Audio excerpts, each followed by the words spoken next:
if we were going to start our business from scratch now, given all the tools that we have now, and given that we are interacting with our customers virtually, how would we create a customer experience?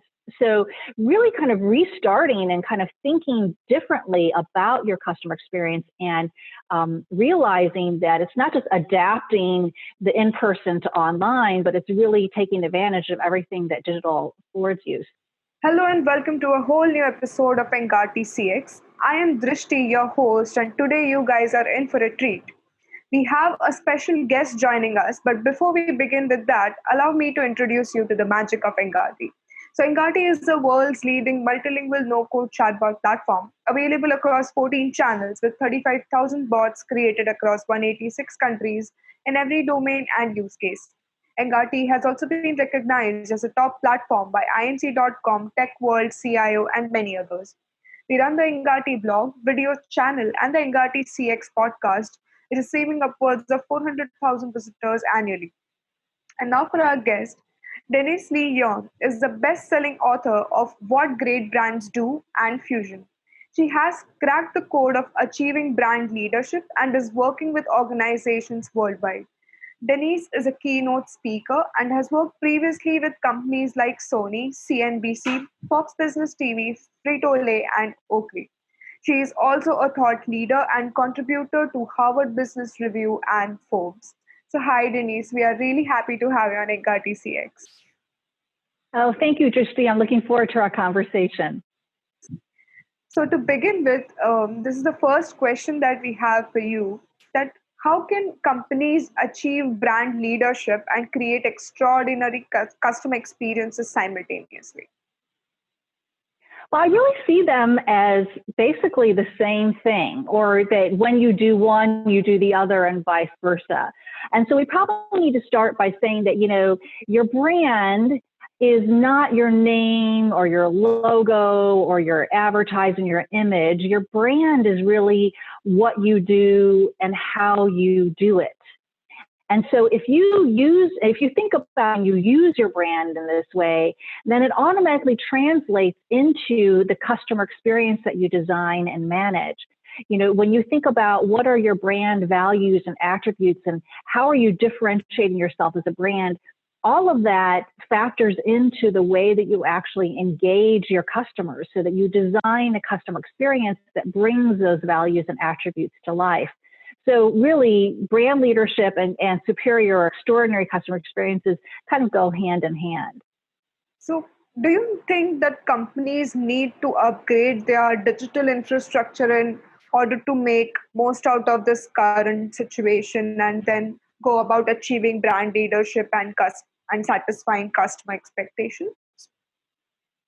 Yeah, well, I think that we have seen a lot of companies already go through that upgrade. The joke it kind of is that, what drives digital transformation? Well, it isn't a person, it isn't a department, it isn't a technology, it's COVID-19. I think that a lot of companies were forced to embrace new digital technologies, not only for how they operated their companies and their organizations internally, but then how they engaged their customers, because, we had no other option. And so, I think that we've seen a lot of companies, make the switch to digital, retailers make the switch to e-commerce and have done it in much shorter time and probably much better than I think, if we had just kind of waited for things to naturally develop. But I think that now that we know, that COVID is really not going away. I mean, maybe next year we'll have a vaccine and we'll kind of, things will slow down or whatever. But this new way of operating is really the new reality. And so now that we know that, I think it's really important for companies to look at their digital technology, look at their digital capabilities and say, not only do we need to be kind of operating at this baseline of doing what we used to do in person now digitally, but actually looking for new opportunities to differentiate and create more value for our customers and our employees using digital technology that we didn't we wouldn't even thought of before. Exactly. So I think the opportunity is now to kind of take this to the next level and not just kind of, okay, now that we made this transformation, okay, we can just kind of sit back and be like, okay, business as usual. It's like, okay, now what's next? Yeah, absolutely. And I guess the last point that you have said, that is something to be emphasized on, that companies, what they think is that if they are using technology, then after just implementing that, all they have to do is just wait for the results. But I guess that is the first step that they have to take, and then there are other steps which goes post implementing or just post installing that technology on their end. So absolutely. Sure. Yeah. And I mean, actually, Drishti, you make a really good point that it's really not about the technology. I mean, and I don't mean this out of disrespect to a company like yours, which is all about technology. It's really about, how people use it and whether they're getting, the full value out of it. And again, people, both your internally, your employees, as well as customers, but then be like, what new possibilities do you open up because you have this new technology? So I think it's about figuring out, okay, so training and engagement. I know that a lot of companies still struggle with getting their employees to use the new technology that they implemented and use it correctly, use it fully, and use it as a tool to help collaboration and to help communication and progress going forward within the organization. So there's a lot of training and ongoing engagement that you have to have with your employees around your digital tech. And the same thing with customers. I think there are a lot of customers who are probably just getting very basic value out of the new tools that are available out there. And so how do you actually train and educate your customers to say, hey, this is a new way of doing this. It's actually a better way. Here are all the advantages to using a chatbot or using AI or whatever. We're putting in place this technology to help improve your experience. And so this is how you use the technology to get that experience. There's a whole education and engagement process that has to happen after you, or maybe during, and then after you implement your technology. Absolutely, that's a really good point. Yes. So, how do you think companies can use automation to create memorable customer experience and become brand leaders? Mm-hmm. I think that customer experience is, I would say, two really important elements of a great customer experience. One is that it's personal, and second, that it's emotional. Okay.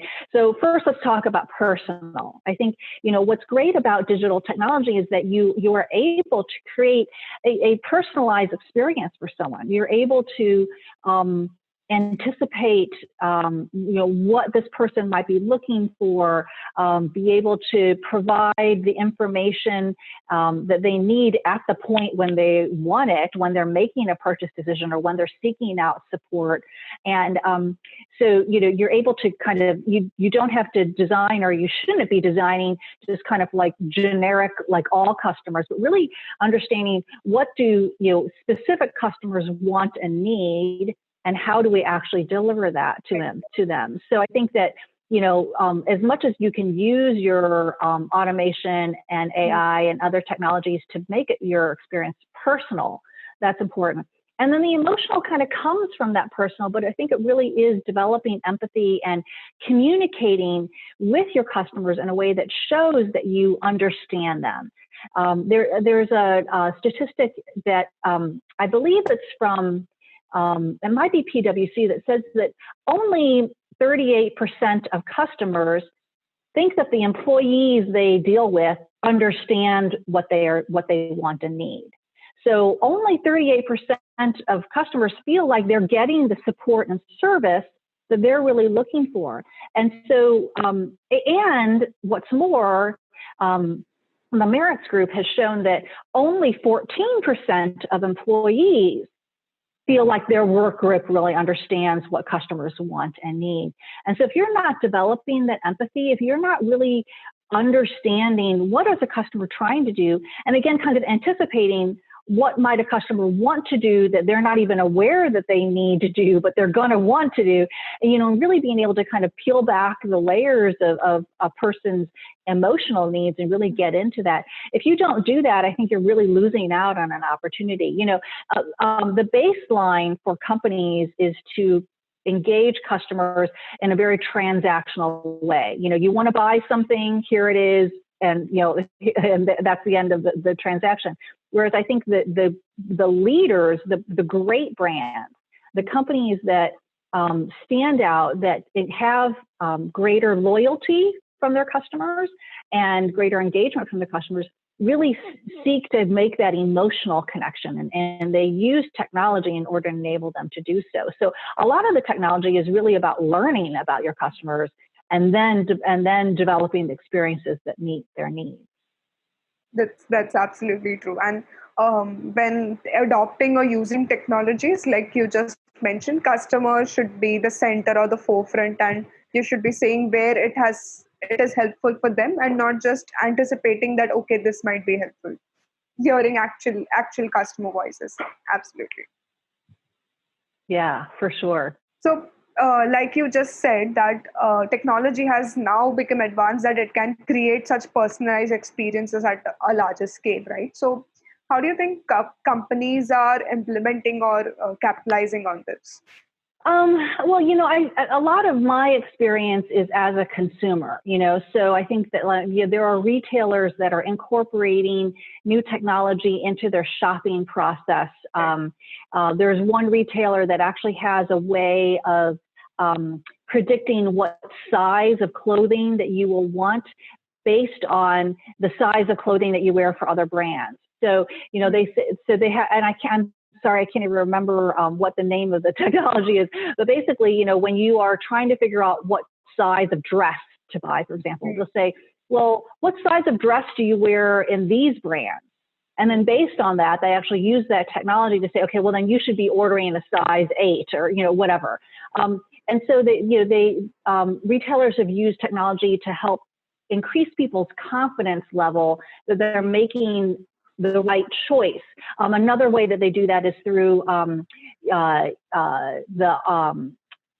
virtual shopping, where you're able to kind of try on clothes or try on makeup, and using either augmented or artificial augmented reality to help you kind of see what you would look like wearing the product or using the product. And those technologies, I think, like I said, kind of increase people's confidence in that they're making a good decision, and they bond your people to the brand. Like these companies that I'm familiar with now that do that, it's like, why would I buy from anyone else? This company gets me, and they understand how to help me make good decisions and how to make sure that I'm going to love the products I order. And so, I think from a retailer standpoint, it's about like digging into the customer experience and figuring out what are the pain points. What are the issues or questions or problems that your customers normally have when they're shopping or researching or buying something, and then how do we remove all that friction? How do we kind of take the questions out? How do we, or make the information available so that the customer can get their questions answered? And it just not only improves the shopping process, but makes me really love that brand. It makes me feel like this is a brand for me. Exactly. That's absolutely the point, where now that has come to us so gradually that we did not notice this as coming as a huge change.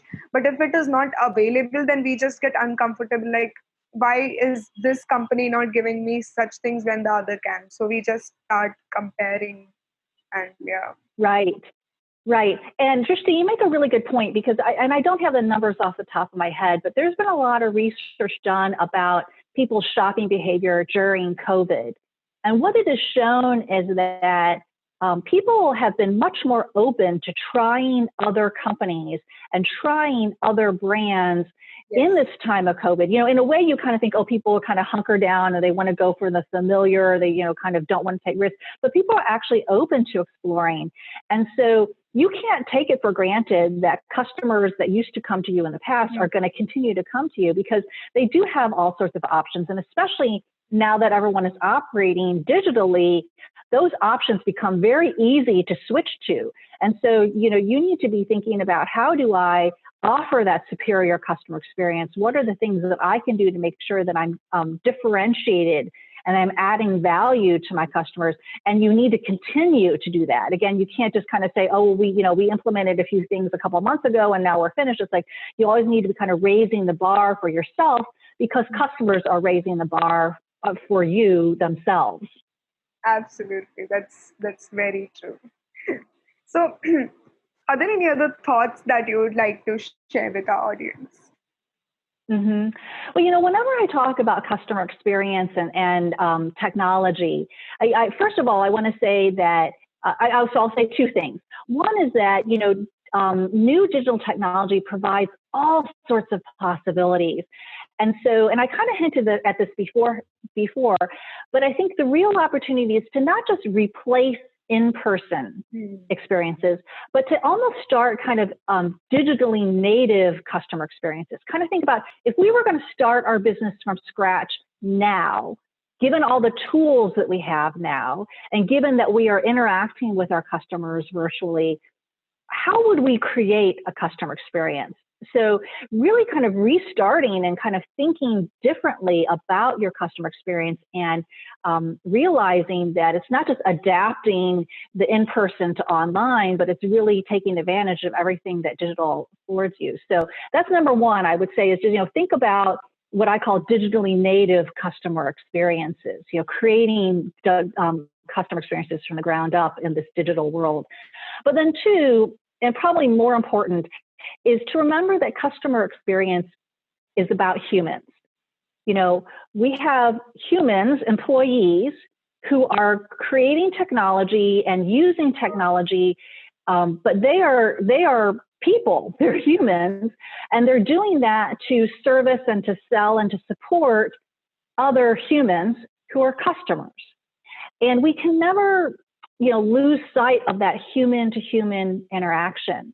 I think sometimes we get so excited about all the possibilities of technology that I said before, the technology is not the point. It's really about making that connection.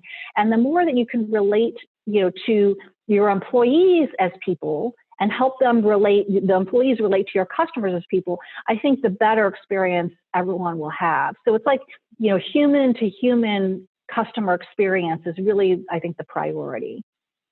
That's absolutely true. Completely seconding that. So thank you so much, Denise, for giving us your time. I think the insights that you have shared are really valuable, and the audience will enjoy watching this interview. Great. Well, I appreciate the opportunity, Drishti. Thank you so much.